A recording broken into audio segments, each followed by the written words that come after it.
बिस्मिल्लाहिर्रहमानिर्रहीम। अस्सलाम वालेकुम नाज़रीन, मैं अहमद फ़वाद हूँ और आप मेरा यूट्यूब चैनल देख रहे हैं। नाज़रीन, बड़ी खबर और ब्रेकिंग न्यूज़ के साथ आज की व्लॉग में आपकी खिदमत में हाजिर हुआ हूँ। सुप्रीम कोर्ट ऑफ पाकिस्तान में जो मखसूस नशिस्तों का केस चल रहा है, इसमें एक चीज़ तो जजेस की जानिब से डिसाइड कर ली गई है कि ये जो मखसूस नशिस्तें हैं ये दीगर जमातों को जो मिली हैं, जो पाकिस्तान तहरीक इंसाफ को मिलनी चाहिए थी, ये आउट ऑफ द वे जाकर मिली हैं। यानी कि हुकूमत के लिए बड़ा धचका है, उन्हें ये नशिस्तें वापस नहीं मिलने जा रही। क्या पाकिस्तान तहरीक इंसाफ को ये नशिस्तें मिलेंगी? कुछ तफसीलात आपके साथ में शेयर करूँगा। प्रोसीडिंग का हवाला आपके साथ मैंने शेयर करना है। दूसरे नंबर पर नाज़रीन, चीफ जस्टिस काजी फ़ैज़ ईसा साहब, जो मैंने कुछ ऑब्ज़र्व किया समात के दौरान, वो सारे का सारा जो मलबा है वो पाकिस्तान तहरीक इंसाफ पर डालना चाह रहे हैं कि इलेक्शन कमीशन ऑफ पाकिस्तान ने अगर पाकिस्तान तहरीक इंसाफ के जो उम्मीदवार थे उन्हें आज़ाद डिक्लेयर किया था, तो ये इलेक्शन कमीशन ने हमारे फैसले की गलत तशरीह की थी, तो आपको इस मामले पर सुप्रीम कोर्ट से रुजू करना चाहिए था। ये चीफ जस्टिस काजी फ़ैज़ ईसा साहब का एक माइंड है और ये चीज़ कहकर यानी कि तस्लीम भी कर रहे हैं कि इलेक्शन कमीशन ने गलत किया, और फिर कहा जी कि पाकिस्तान तहरीक इंसाफ जो थी उन्होंने क्यों इलेक्शन कमीशन का ये जो फैसला था इसे आके सुप्रीम कोर्ट में चैलेंज नहीं किया। इस पर भी कुछ तफसीलात हैं, वो भी आपके साथ में शेयर करूंगा। यानी कि ये कहा जा रहा है जी कि पाकिस्तान तहरीक इंसाफ से बल्ला छीनने के बाद भी पाकिस्तान तहरीक इंसाफ जमात थी, और पाकिस्तान तहरीक इंसाफ अगर बतौर जमात इलेक्शन में हिस्सा लेती तो आज ये मसाइल ना होते। तो इस पर भी कुछ तफसीलात हैं, वो भी आज की व्लॉग में आपके साथ में शेयर करूँगा। सबसे पहले तो नाज़रीन, जो प्रोसीडिंग हुई है अभी तक की सुप्रीम कोर्ट ऑफ पाकिस्तान में मखसूस नशिस्तों के हवाले से, इसमें जस्टिस मंसूर अली शाह हो गए, जस्टिस अत्तर मिनल्ला, जस्टिस मंदोखेल, जस्टिस आयशा मलिक वगैरह, जस्टिस मुनीब अख्तर, ये तमाम जो जजेज़ हैं, इनके जो रिमार्क्स सामने आए, जो सवालात इनकी जानिब से किए गए, आपको मैं पूरी लंबी डिटेल की जानिब नहीं लेकर जाऊँगा। इतना बता दूँ आपको, जो चीज़ों को वहाँ पर मैंने देखा और समझा है कि ये तमाम इस बात पर मुत्तफ़िक हो चुके हैं, यानी कि जो 13 जजेस में से जो अक्सरियत है वो इस बात पर मुत्तफ़िक हो चुकी है, और अक्सरियत में भी जो दूसरी साइड पर है उनमें चीफ जस्टिस काजी फ़ैज़ और एक और 2 जजेस हैं। ज़्यादातर जो जजेस हैं वो इस बात पर मुत्तफ़िक नज़र आ रहे हैं कि ये जो नशिस्तें हैं ये पाकिस्तान सुन्नी जो दीगर जमातों को दी गई हैं, ये आउट ऑफ द वे जाकर दी गई हैं, उनको ये नशिस्तें नहीं मिल सकती थी। लेकिन चीफ जस्टिस काजी फ़ैज़ ईसा साहब ने इस हवाले से अपने रिमार्क्स में कहा था जी कि अगर फ़र्ज़ करें जी कि 10% जो 90% अगर आपके आज़ाद उम्मीदवार जीतते हैं और दूसरी तरफ सिर्फ 10% होते हैं, तो फिर भी उस 10% को सारी मखसूस नशिस्तें मिल जाएंगी। तो काजी साहब का कुछ इस तरह से माइंड सेट है। लेकिन खैर, अगर अक्सरियत एक तरफ है तो फिर उस चीज़ से कोई फ़र्क नहीं पड़ता। तो बहरहाल एक चीज़ के ऊपर तो मुत्तफ़िक नज़र आ रहे जी कि आउट ऑफ द वे जाकर ये नशिस्तें मिली हैं, इसलिए उन जमातों को ये नशिस्तें वापस नहीं मिल सकती। ये बात तो क्लियर हो गई है, और इसीलिए जस्टिस मंसूर अली शाह की सरबराही में जो 3 रुकनी पहला बेंच बना था उसने भी ये फैसला मुअत्तल किया था और फिर उसके बाद लार्जर बेंच को भेजा था। तो उस वक्त भी यही लग रहा था कि इस मामले पर तो जो जजेस हैं वो मुत्तफ़िक हैं। एक चीज़ हो गई। अब जो दूसरी चीज़ इन जजेस की जानिब से देखी जा रही है, परखी जा रही है इस वक्त अदालत में, वो ये है कि इन सीटों का फिर करना क्या है। अगर ये उन हुकूमत से तो ले ली गई वापस, उनको तो नहीं मिल सकती, आउट ऑफ वे जाकर चूँकि मिली हैं, और फिर ये पाकिस्तान तहरीक इंसाफ या सुन्नी इत्तेहाद कौंसल को भी नहीं मिल सकती। क्यों नहीं मिल सकती? क्योंकि जो है वो सुन्नी इत्तेहाद कौंसल ने इलेक्शन में हिस्सा नहीं लिया और पाकिस्तान तहरीक इंसाफ ने भी इलेक्शन में हिस्सा नहीं लिया, तो इस वजह से ये इनको भी नहीं दी जा सकती। लेकिन यहाँ पर नुक्ता एक ये भी डिस्कस किया जा रहा है कि पाकिस्तान तहरीक इंसाफ को तो रोका गया इलेक्शन लड़ने से, और इलेक्शन कमीशन ऑफ पाकिस्तान ने उन्हें आज़ाद डिक्लेयर किया, तो पीटीआई कैसे इलेक्शन जो है वो लड़ सकती थी। और फिर ये उनसे पूछा जा रहा है कि जो पाकिस्तान के आपके जो आज़ाद उम्मीदवार हैं वो पीटीआई में क्यों शामिल नहीं हुए। इन सवालों के ऊपर मैं आऊँगा आगे चलकर। मैंने कुछ बड़ी एक्सक्लूसिव डिटेल्स हैं, कुछ चीज़ें इकट्ठी की मैं आपसे शेयर करनी, लेकिन जस्ट एक ये नुक्ता शेयर कर रहा हूँ समझाने के लिए कि प्रोसीडिंग असल में इस वक्त चल क्या रही है। तो इस चीज़ के ऊपर इस वक्त बहस चल रही है, और दूसरी तरफ जजेस का ये जो है वो नज़र आ रहा है कि इन नशिस्तों को जो ज़्यादा चांसेस हैं वो ये हैं कि शायद खाली छोड़ दिया जाए, और क्योंकि इस तरह के जो हालात हैं वो ऐसा नहीं है कि हर मरतबा पैदा होंगे, वो इस मरतबा पैदा हुए और ये गैर मामूली सी सूरत हाल, तो इसलिए इस मरतबा इनको खाली छोड़ दिया जाए। तो इस बात के ऊपर जो जजेस हैं वो ज़्यादा मुत्तफिक नज़र आ रहे हैं, लेकिन चीफ जस्टिस कादी फाइज़ ईसा और एक दो दीगर जो जजेस हैं वो इस पर कुछ इस तरह हवाले से जो मुत्तफिक है वो नज़र नहीं आ रहे। और चीफ जस्टिस कादी फाइज़ साहब बार बार एक जो नुकता उठा रहे हैं वो ये उठा रहे हैं जी कि आखिर सुन्नी इत्तेहाद की बजाय PTI में आज़ाद उम्मीदवारों ने जो शिरकत है वो क्यों नहीं की, और साथ साथ ये भी मान रहे हैं कि इलेक्शन कमीशन ऑफ पाकिस्तान का जो फैसला है वो उन्होंने इलेक्शन कमीशन ने सुप्रीम कोर्ट के फैसले की गलत तशरीह की है। अगर इलेक्शन कमीशन ने गलत तशरीह की है तो इसमें फिर PTI का क्या कसूर, और इलेक्शन कमीशन ने PTI को जो है वो आज़ाद उम्मीदवार उनके डिक्लेयर किया तो इसमें PTI का क्या कसूर। लेकिन ये कहा जा रहा है जी कि आप फिर सुप्रीम कोर्ट के पास क्यों नहीं आए, और अगर लेट से आप सुप्रीम कोर्ट के पास उस वक्त चले भी जाते तो उस वक्त क्या ये गारंटी थी जी कि PTI को अलाउ कर दिया जाता। और इस हवाले से मैं आपको बताऊं कि सलमान अकरम राजा साहब ने अदालत से रुजू भी किया था, यानी कि काजी साहब ये सवाल उठा रहे हैं ना कि क्यों आप अदालतों में नहीं गए, सलमान अकरम राजा साहब गए थे। वो उस दरख्वास्त का क्या हुआ था वो भी आपको मैं बताता हूँ जी। PTI से निशान छीनने के बाद सलमान अकरम राजा ने लाहौर हाई कोर्ट फिर इलेक्शन कमीशन से रुजू किया था कि निशान नहीं है तो पार्टी को इलेक्शन लड़ने दिया जाए, बैलेट पेपर पर निशान कोई दें, पार्टी के खाने में तहरीक इंसाफ लिख दें। मगर इलेक्शन कमीशन ने दरख्वास्त रद्द कर दी थी कि PTI नाअहल है।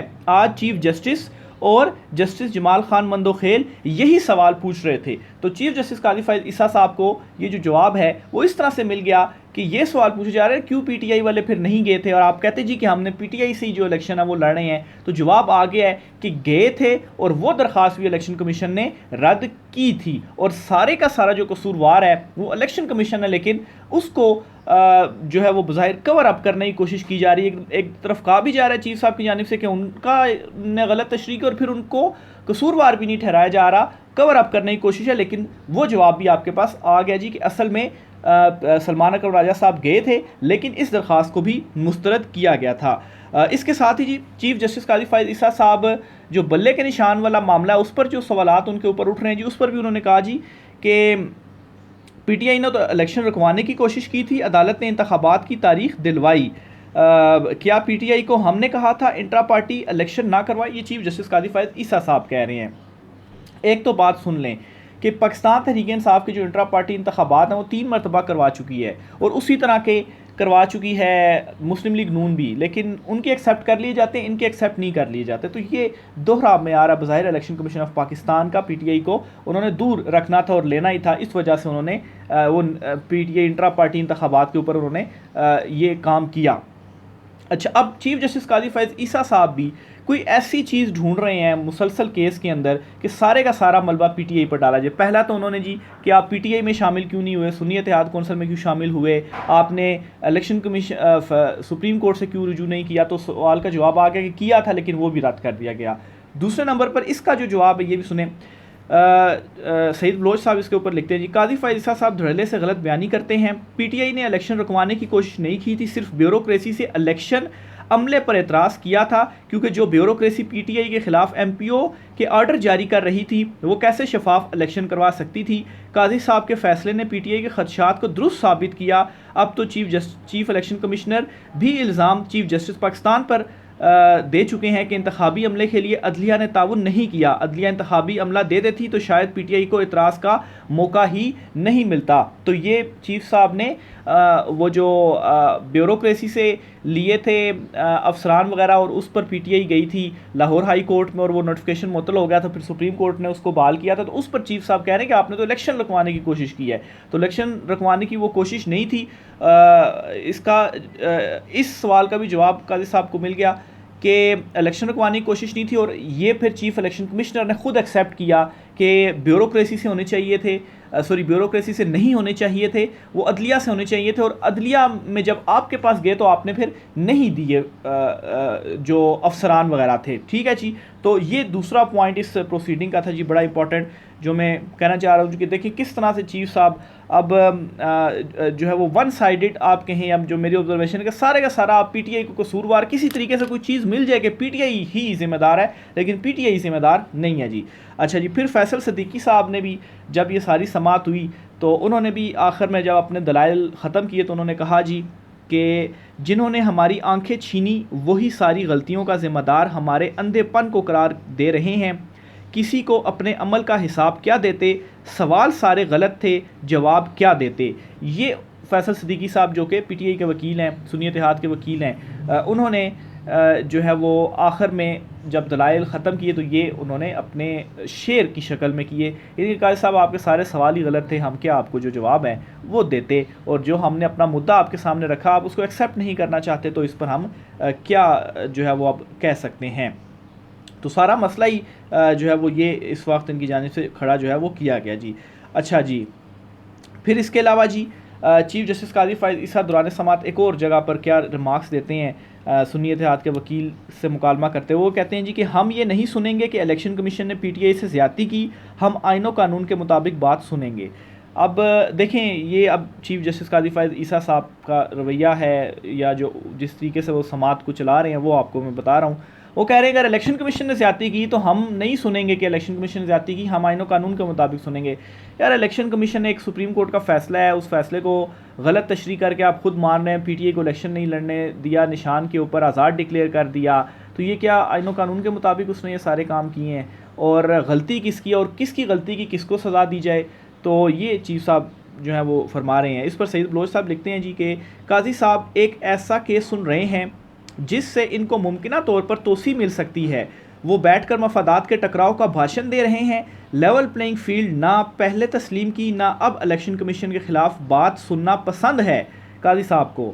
क्या काजी साहब जज हैं या इलेक्शन कमीशन के प्राइवेट वकील हैं? लाइव स्ट्रीमिंग बहुत सारों को एक्सपोज कर रही है, अवाम आंखें खोल कर देखे। तो बिल्कुल ये एक क्वेश्चन है कि आप वो केस सुन रहे हैं जिससे इस अगर मखसूस नशिस्तें लेट से, अब तो खैर ये हो चुका है, जो मेरी ऑब्जर्वेशन है कि मखसूस नशिस्तें हुकूमत को नहीं मिलने वाली, लेकिन इसमें बरह रास्त जो है वो काजी साहब इसके बेनिफिशरी हो सकते हैं कि अगर इसमें जो है वो आईनी तरमीम के हवाले से जो चीज़ें हैं वो डिसाइड होंगी और आपकी एक्सटेंशन के हवाले से मैटर इसके साथ जुड़ा हुआ है, तो आप ये केस जो है वो किस तरह सुन रहे हैं। तो ये भी काजी साहब के ऊपर जो सवालात है जी वो उठ रहे हैं। फिर जी दौरान समात आज जस्टिस अतर मिल्ला साहब की जानिब से काफ़ी जो रिमार्क्स थे वो भी दिए गए, और आप उनको ये कह सकते हैं कि चीफ जस्टिस काजी फ़ाइज़ ईसा साहब के ऊपर भी वो सवालात थे बहुत सारे। जस्टिस मुनीब अख्तर साहब ने तो बल्ले के निशान वाले फ़ैसले पर भी सवाल उठाया कि असल मसले की जड़ वो है, वो फ़ैसला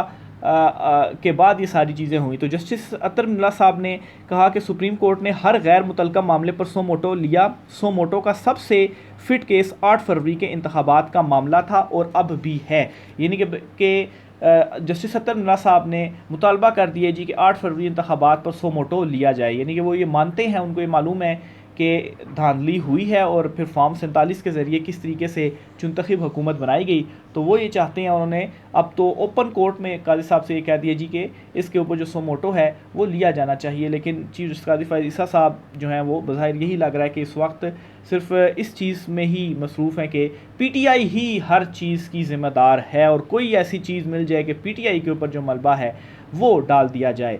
तो आखिर में जी हमने सुना था कि कानून अंधा होता है, सुप्रीम कोर्ट की कार्रवाई देखकर लगता है कानून अंधा, बहरा और गूंगा भी है।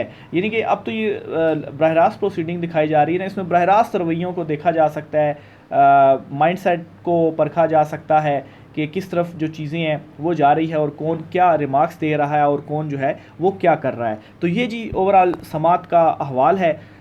इस पर आलमोस्ट तो बस अब एक नुक्ते के ऊपर चीज़ रह गई है कि ये जो नशिस्तें हैं इनको खाली रखा जाए या इनको पीटीआई को दिया जाए, क्योंकि मसला ये है कि सुन्नी इत्तेहाद कौंसल में ये सारे शामिल हुए हैं, ये पीटीआई में शामिल नहीं हुए, और अगर ये पीटीआई में शामिल हो जाते हैं तो पीटीआई भी फिर रजिस्टर्ड जमात है। तो इस मामले के ऊपर इस वक्त डिस्कशन चल रही है, क्योंकि इलेक्शन कमीशन ने अगर गलत तशरीह की है तो उसके ऊपर फिर इम्प्लीमेंट भी हो गया और पीटीआई ने इम्प्लीमेंट भी कर दिया, और फिर पाकिस्तान तहरीक इंसाफ ने जो है वो पीटीआई में आज़ाद उम्मीदवारों ने शिरकत इख्तियार नहीं की, सुन्नी इत्तेहाद में की, और सुन्नी इत्तेहाद ने खुद इलेक्शन नहीं लड़ा। तो इन नुकात के ऊपर इस वक्त जो बहस है वो चल रही है और जो जजेज़ हैं वो देख रहे हैं। देखें आज चूँकि आज इसकी लास्ट आज के दिन समात होनी है, जब ये वीलॉग आप तक पहुंचेगा तो समाअत चल भी रही होगी, लेकिन जो कल की सारी समाअत और अभी तक जो समाअत हुई है उसका अहवाल मैंने अक्सर शेयर किया है। कुछ घंटों की समाअत और आज इसके ऊपर जो फैसला है वो आ जाएगा। तो बहरहाल जी ये मामलात इस वक्त चल रहे हैं, देखिए अब क्या होता है। राय का इज़हार कीजिएगा। आज की व्लॉग से इतना ही, इजाज़त दीजिए, अल्लाह हाफ़िज़।